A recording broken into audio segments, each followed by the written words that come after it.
Hello, everyone. Today we're gonna teach you how to swim. We're gonna teach you these styles: backstroke, butterfly, freestyle. Let's get right to it, baby. The backstroke. As the name implies, the fundamental idea of the backstroke is to swim on your back. As seen in the video, the body position needs to be streamlined and straight, allowing for maximum speed, as dropping your hips too low will create drag. This is a common mistake with new swimmers. If you have difficulties with this, try practicing the flutter kick with your hands firmly grasping the edge of the pool first, attempting to push your hips to the surface of the water. The arm action can be simply explained in the following steps. The entry begins with your arm reaching straight back, palm facing outwards and entering with the little finger. For the catch, turn your palm to face the bottom of the pool. Pull the water by moving your hand downwards, then push by further rotating it to be aligned with your thighs, and recover by using your shoulders to further push your hands out of the water. This arm motion is executed in alternate cycles.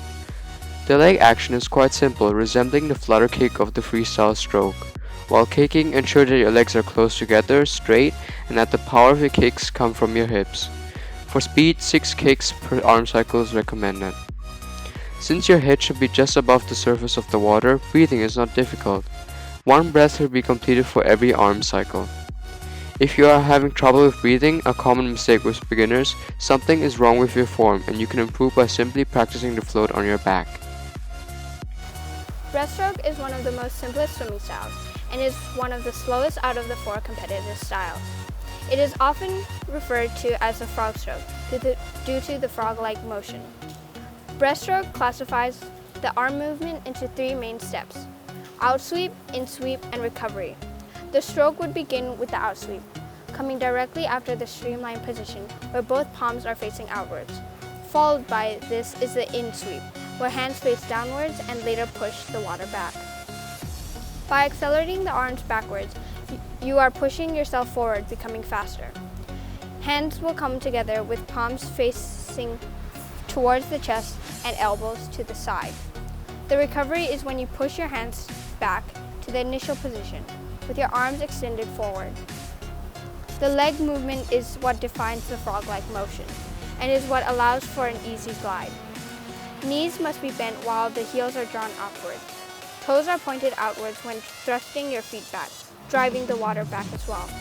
The leg sweeping motion follows a circular path, moving outwards, around and downward repeatedly, accelerating the kick and return. A common mistake made when kicking for breaststroke is the position of the legs.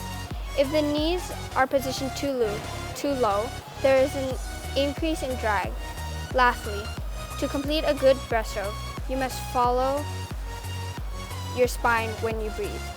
This means that when your elbows are around the line of your eyes, your head begins to lift. The body should be positioned like a straight line, going horizontally. Breaststroke is one of the easiest styles that are often taught to children that are introduced to swimming. The butterfly. This is a more advanced stroke that is swum on the breast. It requires both arms moving symmetrically, accompanied by a dolphin kick. A few main qualities needed by a butterfly swimmer are good technique and strong muscles. For the body position, begin with the floating position, with your arms pointing forward and slightly wider than shoulder width. The body should be as close to the water surface as possible. For the arm action, sweep your hands down and in under your chest. Then push them down your body towards your legs. As soon as your arms extend almost completely past your waist, aggressively swing your hands up and arms out of the water in a semicircular motion. You should be looking down and relaxing your neck. Finally, after your arms are done with the motion, enter the hands into the water and repeat.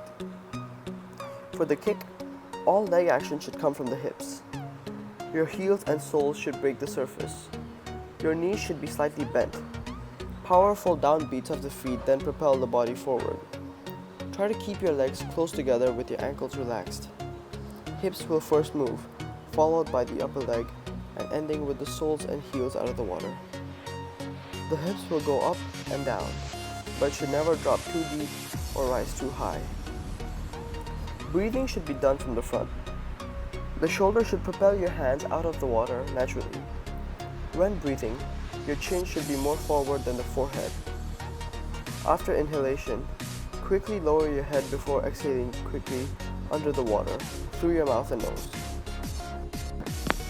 When improving your freestyle technique, try to keep the body position as flat as possible. To form a streamline in the water with a slight slope down to the hips to keep the leg kick underwater. Eyes should be looking forward and down, and the head should be in line with the body. Try to keep the head and spine as still and relaxed as possible. Instead, rotate the head and shoulder to generate momentum through the water. The head should only rotate when you want to breathe.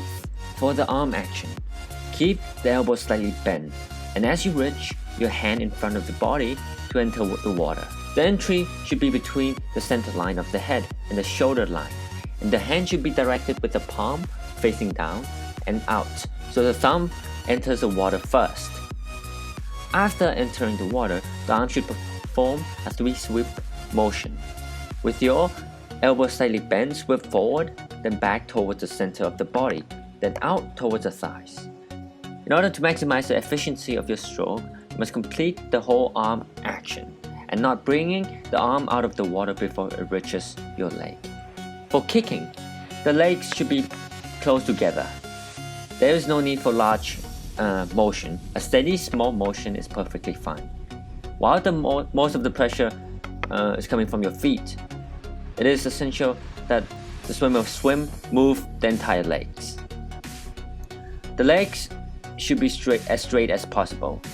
There should be a slight bend on the knee between the end of the unbeat and beginning of the downbeat, but generally, the straighter your legs, the more efficient and more powerful the kick.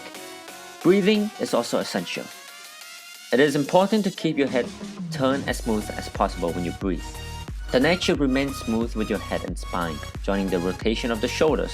One side of the face should remain in the water, and try not to lift the head too much out of the water. The more the head raises, the more the feet and legs will sink in the water. After a deep inhale, turn the face quickly and smoothly back into the water.